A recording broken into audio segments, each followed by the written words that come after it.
រៀងពេលព្រឹកបងភ្លឹកស្មារតីភពព្រេងនិស័យបានជួបនាងមេការរីកបាំងស្លឹកចិត្តមាត់ទុនលេក្រអូបលេះទេដូចផ្កាសួគីបងបានជួបស្រីទឹកដីវាលស្បើទីឋានរស់នៅ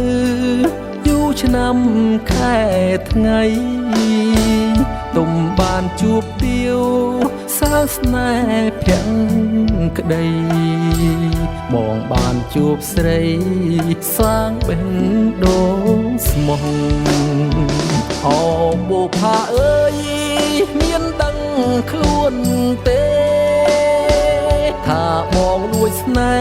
ហ៍លួចពងច័ន្ទថ្លៃហើយតែព្រមស្នេហ៍បងនឹងចូលស្ដី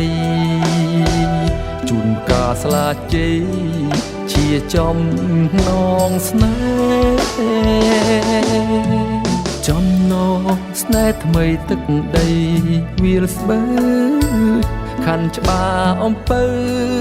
ដឹងរឿងខ្ញុំពិត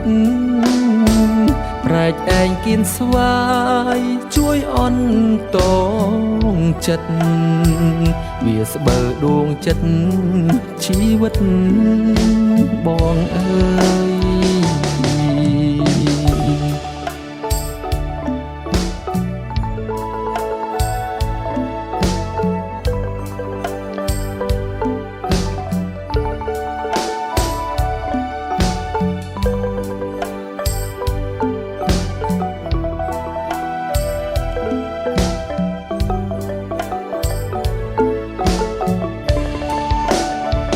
អូបុផាអើយមានដឹងខ្លួនទេថាបងលួចស្នេហ៍លួចពងច័ន្ទថ្លៃហើយតែព្រមស្នេហ៍បងនឹងចូលស្ដីជូនការស្លាជ័យជាចំណងស្នេហ៍ចំណងស្នេហ៍ថ្មីទឹកដីវាលស្បើខណ្ឌច្បារអំពើដឹងរឿងខ្ញុំពិតប្រែកឯងគៀនស្វាយជួយអន្តងចិត្តវាស្បើដួងចិត្តជីវិតបងអើយ